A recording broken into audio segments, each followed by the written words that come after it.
que vous allez bien et que vous m'entendez assez correctement. En fait, j'avais déjà tourné cette vidéo, mais je la recommence parce que du coup, je suis pas du tout convaincue par ce que j'ai dit, même si je pense que c'est quand même assez cohérent, etc. Mais j'ai l'impression que dans la vidéo que j'ai faite, que j'avais tourné mais que j'ai pas du tout monté et que vous verrez évidemment pas parce que je retourne cette vidéo. En fait... donc je vais faire mon bilan 2023 et ce que j'espère de l'année 2024 tout simplement. Faut savoir que là j'ai une pote, une amie d'enfance que je considère aujourd'hui, je pense, plus comme une connaissance qu'une amie, qui va bientôt se marier. Elle se marie dans peut-être 3 semaines, en tout cas moins d'un mois, donc à peu près dans 3 semaines, à peu près je dirais, avec du coup son futur mari, son chéri. Et faut savoir que on n'est plus du tout proche comme on a pu l'être à un moment donné dans notre vie. Et en fait, je l'avais déjà dit assez, je pense, régulièrement, même si c'est quelque chose qui n'a pas du tout été répétitif dans mes vidéos que j'ai pu publier et que j'ai souvent gardé pour moi. Mais en fait, si elle ne m'invite pas à son mariage, j'ai souvent dit, je me suis souvent dit que c'était pas dramatique si j'étais pas invitée, parce que forcément on n'est pas proche, elle et moi, donc forcément c'est pas ça va pas être dramatique. Mais au fond de moi, je pense que ça me ferait quand même un peu chier qu'elle m'invite pas, parce que même si on se voit plus depuis, je dirais, bien 5 ans, on s'est toujours bien entendu, etc. Et là j'ai reçu un message d'elle aujourd'hui, pour qu'on se voit assez rapidement, parce qu'elle avait quelque chose à me donner. Et je me suis fait cette réflexion tout à l'heure en me disant, si ça se trouve c'est son invitation pour son mariage, mais pour moi, tu donnes pas ton invitation de mariage, même si c'est quelqu'un que t'apprécies, 3 semaines avant ton... là elle se marie que à la mairie, mais tu donnes pas ça à quelqu'un, à un invité potentiel, 3 semaines avant ton mariage, même si c'est à la mairie, etc. Peut-être que c'est plus un petit truc, quoi. Pour moi, je trouve ça pas logique. Elle avait, je pense, largement le temps de faire ça, si c'est le cas. Du coup, je verrai demain, parce que je la vois demain, et je rencontre son futur mari demain. Elle avait fait son enterrement de vie de jeune fille et tout. Je peux comprendre qu'elle m'ait pas invitée, parce que du coup on n'est pas du tout proche, etc. Et totalement compréhensible, et elle fait ce qu'elle veut, mais je pense que si c'est ça, de toute manière je sais la date de son mariage, elle se marie le 20 janvier. Et je travaille le 20 janvier. Je commencerai à 4h du mat, évidemment, ce jour-là, pour mon plus grand plaisir. Et je sais pas du tout comment ça va se passer à ce moment-là, parce que du coup, je crois savoir avec qui je travaille, et il y a de fortes chances, il y a une infime chance qu'on finisse à 14h, comme la moitié du temps avec lui. Donc je sais pas du tout à quelle heure je vais finir. Si elle m'invite, évidemment, et qu'elle me donne ce carton d'invitation pour son mariage, je suis en train de commencer un autre truc, mais je fasse la taille d'un pull. Je continuerai après, ou demain, ou je sais pas, ou peut-être que je le ferai. J'enlèverai ce que j'ai fait. Si c'est le cas, honnêtement, je sais pas si j'accepterai son invitation, même si ce sera très gentil de sa part de m'inviter. Mais je pense que ce sera pas une envie, je pense, d'y aller. Surtout que je vais travailler le lendemain, évidemment. Vu que là j'ai congé tous les lundis et mardis du mois de janvier. Donc là, le 20 janvier tombe un samedi. Donc là, ce serait... Je sais pas du tout à quoi m'attendre demain, venant de cette amie d'enfance. Et en fait, j'ai l'impression que elle m'invite pour pas culpabiliser de pas m'avoir invité. Je sais pas si je suis claire. Mais en fait, j'ai l'impression d'être peut-être le bouche-trou. Un bouche-trou, je sais pas, mais je suis celle qu'on invite en dernier, je suis la bonne pote, je suis pas celle qu'on appellera forcément en premier, je suis pas le premier choix forcément des gens. Après, moi, ça me dérange pas, honnêtement. Si, quand même un petit peu, je pense. Venant de la part de certaines personnes, je pense que ça me ferait quand même un peu chier de passer au second plan, etc. Mais voilà, venant d'elle, je vais pas... si elle m'invite pas, je m'en fous. Même si ça me dérangera, je pense, un petit peu. Ça va pas être dramatique si elle m'invite pas à son mariage. Après, j'ai vu, la dernière fois que j'ai dû la voir, c'était il y a plus de 5 ans, donc avant que je parte en Australie ou en Nouvelle-Zélande. Donc je suis partie début janvier 2019, on est en 2024, fin 2023, on arrive en 2024 au moment où je tourne cette vidéo. Ça fait quand même plus de 5 ans qu'on s'est pas vu. On se parle très très peu. C'est pas... si j'ai un problème un jour, c'est clairement pas elle que je vais appeler. Même si je l'apprécie énormément, etc. Donc elle fait, je pense, à l'heure actuelle, pour moi, partie, entre guillemets, du passé. D'un passé qui, évidemment, était bien. On a pris 2 chemins différents et je pense que des fois, ça sert à rien de revenir, entre guillemets, vers le passé parce que c'est pas... des fois, on prend 2 chemins différents, ça sert à rien de forcer le truc, quoi. Et voilà. Donc demain, je vais quand même la voir parce que forcément, elle veut absolument qu'on se voit, je pense, avant son mariage. Parce que si elle doit me donner son invitation de mariage pour le 20 janvier, dans la logique des choses, c'est un peu obligé qu'on se voit. Après, honnêtement, moi j'arrive à faire ma vie sans elle, hein, et je pense qu'elle aussi arrive à faire sa vie sans moi. Mais on verra bien demain comment ça se passe. Cette année 2023, j'ai été quand même assez fière de moi parce que j'ai eu mon diplôme, donc mon CFC en boulangerie-pâtisserie. Je suis assez fière de moi parce que du coup j'ai été embauchée un peu dans la foulée. Certes, pas dans la meilleure entreprise de Genève, loin de là. Mais j'ai été embauchée et ça me fait de l'expérience dans le domaine, même si je suis, je pense, dans une des pires de Genève. Voilà, je comprends pas le concept de l'entreprise dans laquelle je suis, mais c'est quelque chose qui arrive. J'ai des collègues dans l'ensemble assez sympathiques. J'en ai 1 ou 2 que j'arrive plus du tout à me voir, que j'arrive plus du tout à saquer. Il y en a 2 qui sont à donf sur moi dans l'entreprise dans laquelle je suis actuellement. Ils ont l'âge de mes parents, voire plus. Ils sont déjà darons de 5 enfants. Ils veulent absolument se marier avec moi, avoir des gosses avec moi. C'est pour un des 2 qui a donf sur moi. Je pense qu'ils sont à donf sur moi parce que j'ai les papiers français et les papiers suisses. Et donc à mon avis, ils doivent se dire, faut que je séduise cette jeune fille pour avoir les papiers, sauf qu'ils sont absolument pas attirants. Moi, ils m'attirent pas du tout. Et très sincèrement, s'ils veulent une nénette avec qui se marier et avec qui avoir des gosses, ou en tout cas pour avoir les papiers, ils ont qu'à s'inscrire sur des sites de rencontres, trouver une nénette de 26 ou 27 ans, avec qui ils ont tout plein d'enfants encore, et avec qui ils pourront se marier. Sauf que moi, ils m'intéressent pas du tout. Ils ont presque 60 piges. Excuse-moi, mais à 26 ans, t'es pas forcément attiré par des gars de 60 ans. Voilà, pas pour dire, mais très sincèrement, ça devient un peu relou quand même. Surtout un qui ne m'attire absolument pas, mais lui, apparemment, il est amoureux de moi. Gars, arrête de penser avec ta bite et réfléchis avec ta tête. Quand je te dis non, j'ai pas envie, force pas en fait. Mais le gars, ça rentre pas dans sa tête parce qu'il pense avec la bite. Donc forcément, ça rentre pas dans sa tête que moi je suis pas du tout intéressée. Surtout que j'essaie de bien lui faire comprendre que je suis pas du tout attirée par lui et que je n'ai pas envie de lui dans ma vie personnelle. C'est pas quelqu'un qui m'attire et voilà, je n'ai pas envie de lui dans ma vie, tout simplement. Et il ne comprend pas que je suis pas attirée par lui. Voilà, donc c'est très sympathique. Voilà, je suis pas attirée par un gars de 60 balais qui a envie de se taper une nénette de 26 piges. Voilà. Et ça, il a pas compris que j'avais pas envie de lui, tout simplement. Pour mon année 2023, ça n'a pas été plus extraordinaire que ça. Surtout que là, j'ai encore des problèmes avec mon ancienne entreprise formatrice. Donc là où j'ai fait mon apprentissage et du coup là où j'ai obtenu mon CFC évidemment.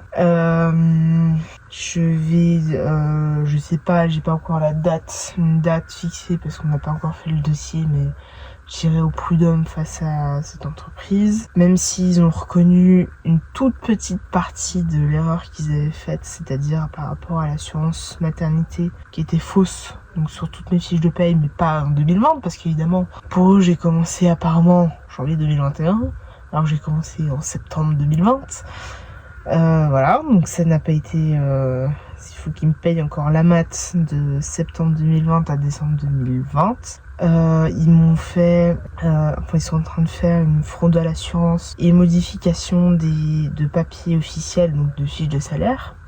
Donc ils ont modifié quasiment toutes mes fiches de salaire pour l'assurance chômage, qui évidemment est fausse aussi et qui n'ont absolument pas reconnu avoir fait faux, parce que pour eux ils me l'ont payé à 1,1% pendant mes 3 ans d'apprentissage, ou les 4 premiers mois, enfin de septembre 2020 à décembre 2020, elle était juste, et de janvier 2021 à août 2023, ils m'ont fait payer à 1,45%, donc c'est un taux qui est beaucoup trop élevé par rapport à ce qui est dans la loi. Mais pour eux, quand ils m'ont envoyé mes fiches de paye, ils l'ont mis à 1,1%. Mais les gars, moi je les ai encore toutes mes fiches de paye, et sur toutes mes fiches de paye, c'est 1,45%. Donc là où j'irais au prud'homme face à eux, parce que très sincèrement, renvoyer des recommandés à des cons pareils qui arrivent même pas à réfléchir 2 minutes et à faire les choses correctement, c'est quand même très triste. Et tout ça, à la base, c'est pour un décompte d'heures, hein, qui font faux et qui n'arrivent pas à faire correctement. Ils m'ont pas fait l'année 2022, et d'après eux, je leur dois 161 heures. Donc si on compte mon estimation, parce que évidemment moi j'ai rien pour prouver mes heures, mais c'est eux qui les ont en fait. Sauf que eux, ils veulent pas me donner mes horaires, que je demande, hein. Pourtant c'est pas très compliqué, quand quelqu'un demande, tu donnes en général. Déjà ils ont mis 2 mois à me faire mon décompte d'heures, et ils veulent pas me prouver les 161 heures que je leur doive. Les gars, si je vous dois déjà 161 heures sur 2 ans, vous pouvez prouver que je vous dois 161 heures, c'est pas si compliqué que ça. Apparemment si, c'est très compliqué de prouver ça pour eux. Ça n'a aucun sens.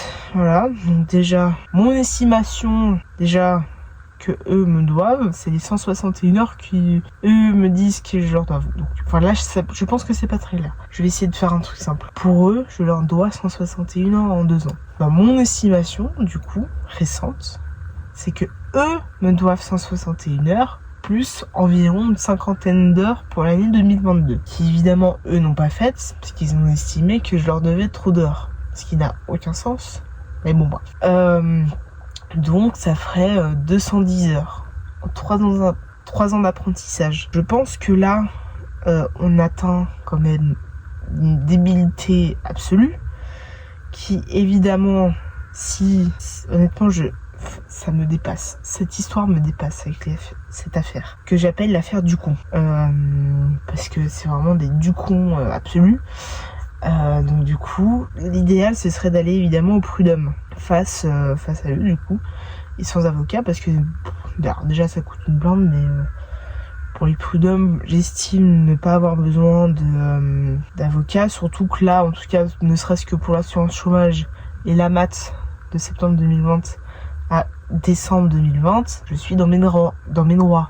Et après, pour le décompte d'heures, si eux-mêmes n'arrivent pas à prouver les 161 heures que je leur doive, je pense qu'il y a quelque chose qui peut se faire.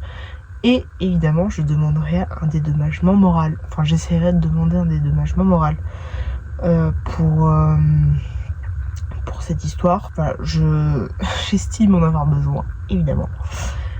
Et on verra ce que ça donne. Donc pour l'instant, j'ai pas de date, parce qu'on n'a pas encore fait avec mon père de lettres pour expliquer la situation et pour pouvoir avoir accès à une procédure au prud'homme. Mais ça va être fait pour l'année 2024. Enfin en 2024. Donc pour cette année 2024, je me souhaite du bonheur, beaucoup de voyages, de la thune, même si j'ai pas choisi le bon métier, évidemment. J'espère rencontrer l'amour, j'espère pouvoir réaliser mes rêves. J'espère pouvoir atteindre des objectifs entre guillemets possibles. J'espère pouvoir faire beaucoup de choses dans mon intérêt et pas pour l'intérêt des autres. J'espère pouvoir faire beaucoup de choses que je mérite parce que très sincèrement, je pense que le plus gros regret que j'ai eu et que j'ai depuis quelques temps, c'est depuis quelques années, c'est de pas avoir réalisé un de mes rêves.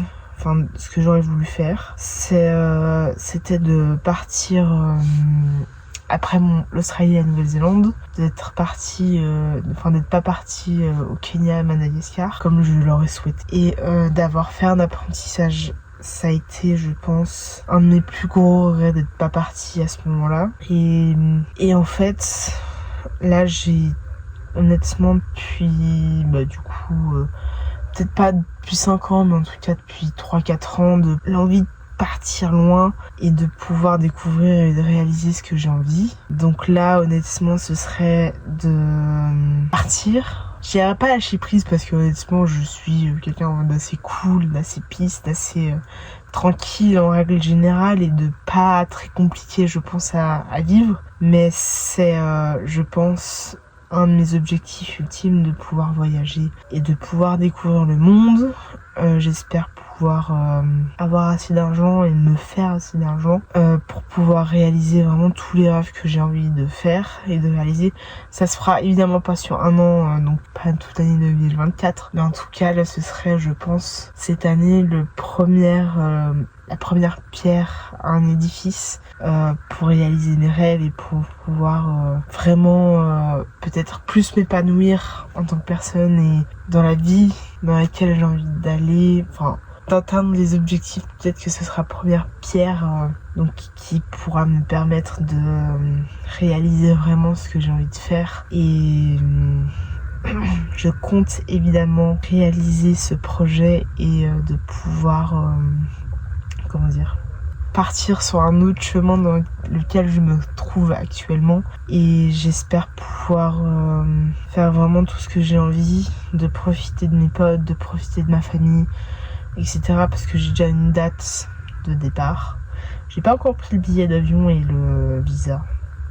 Mais en tout cas, c'est en dehors de l'Europe, la destination que je vise. Et donc le visa et le billet d'avion, je les prendrai au mois de janvier quand je recevrai mon salaire. Mais ouais, ce serait incroyable de partir loin, de pouvoir vraiment faire tout ce que j'ai envie de faire. Ce serait un truc de dingue. Évidemment, il faudra que je profite de ma famille, de mes potes aussi, parce que là, ce serait pour partir 1 an, en tout cas, voire plus. Donc forcément, les premiers mois, si je pars, là, je fais le net. L'idéal, ce serait de partir fin septembre. Donc forcément, je vais pas revenir à Noël, mais pour le nouvel an. Donc du coup, ce serait de profiter évidemment de la famille, des potes, etc. Et de vraiment faire ce que j'ai envie de faire et de m'épanouir dans ce que je vais faire. Et évidemment, il y a cette chaîne YouTube que j'ai envie de continuer, là où j'ai envie de continuer à poster des vidéos. J'ai envie de faire plein d'autres trucs dans l'audiovisuel, en tout cas dans les vlogs, dans des vidéos YouTube, dans la photographie. Il y a plein de trucs que j'ai envie de faire. Et je pense que ce voyage-là pourrait, beaucoup m'aider dans cette voie-là et partager déjà ça avec vous. Parce que honnêtement, ce serait très cool de le faire. Et je serais très contente de pouvoir partager cette expérience que j'espère pouvoir vivre et pouvoir du coup partager ça avec vous. Et à la différence du premier voyage que j'avais fait, de nombreux voyages que j'ai fait, grands voyages que j'ai fait plutôt, là j'ai le permis, donc déjà je pourrais toujours essayer j'aurais pas le permis international, mais je pense qu'il y a possibilité de pouvoir avoir le permis, faire un change, je sais pas comment expliquer, mais de pouvoir avoir un permis de conduire du pays pour pouvoir conduire en fait dans le pays dans lequel j'aimerais aller. Et voilà. Donc là, l'idéal, ce serait d'économiser un max, d'investir dans du matériel vidéo, photo, etc. pour pouvoir faire des trucs plus qualitatifs, etc. et de pouvoir faire les choses correctement, entre guillemets, et de pouvoir réellement faire des choses bien et des choses belles et voilà. Donc l'idéal, ce serait de partir fin septembre. Je vous dirai pas encore la destination parce que pour l'instant rien n'est fait. Voilà, tout simplement rien n'est fait et j'aimerais garder la destination surprise jusqu'au jour du départ où je partagerai, enfin en tout cas j'essaierai de partager ça avec vous et de filmer tout ça. Après, je me souhaite évidemment l'amour et le bonheur. J'espère trouver l'amour, j'espère trouver m'épanouir, j'espère beaucoup de choses. Hein. Enfin, c'est pas des choses forcément matérielles que je vise, même si je vais investir dans du matériel pour ce voyage, mais je me souhaite beaucoup de choses et j'espère pouvoir réaliser ça. Voilà, mon bilan 2023, ou en tout cas un bilan entre guillemets et ce que j'aimerais pour 2024. Je vous souhaite évidemment une très bonne année 2024 en espérant qu'elle sera meilleure que 2023, que vous réaliserez vos rêves, que tout ce que vous souhaitez faire se réalisera. Je vous souhaite une année remplie de bonheur. On se retrouve nous dans la prochaine vidéo. Une très très très bonne année 2024 en espérant qu'elle sera meilleure que 2023. Là je suis très contente parce que c'est la dernière vidéo de l'année. Et on se retrouvera évidemment pour la prochaine vidéo qui sera du coup la première de l'année 2024. Je pense vous faire un petit vlog, spoil alerte, de potentiellement la première semaine 2024, mais rien n'est fait parce que j'ai encore rien filmé au moment où je tourne cette vidéo. Donc on verra au moment voulu. Mais en tout cas, on se retrouve dans la prochaine vidéo qui sortira, je pense, dimanche prochain. Parce que du coup, là, on va passer à, pour le moment, une vidéo par semaine. Jusqu'au mois de février, enfin jusqu'à fin janvier. Et au mois de février, il y aura un vlog par jour pendant un mois. Bon, en tout cas, c'est ce que je vais essayer de faire pour le mois de février. Et donc, en tout cas, pour l'instant, on se retrouve dimanche prochain à 12h30. Et ce sera du coup la première vidéo de l'année 2024. Je vais essayer de vous filmer la première semaine 2024, voire en tout cas peut-être fin 2023, début 2024. Et je vais partager tout ça avec vous. Donc on se retrouve dimanche prochain à 12h30. Abonnez-vous. N'hésitez pas à mettre un pouce si vous avez aimé cette vidéo. À vous abonner. Abonnez-vous parce que très sincèrement, je vous vois. Vous voyez les vidéos. Mais vous vous abonnez pas. Donc abonnez-vous. N'hésitez pas à mettre un pouce si vous avez aimé cette vidéo. Et à mettre un commentaire si vous le voulez. L'option j'aime et commentaire n'est pas obligatoire. Mais je vous oblige à vous abonner parce que honnêtement ça fait toujours plaisir. Et comme ça vous serez informés des vidéos qui sortiront. Donc aussi pour être informé des vidéos qui sortent, activez la petite cloche. Mais pour ça il faut vous abonner. Voilà. À la prochaine et encore une très très bonne année 2024. Voilà. Bisous. Tchuss.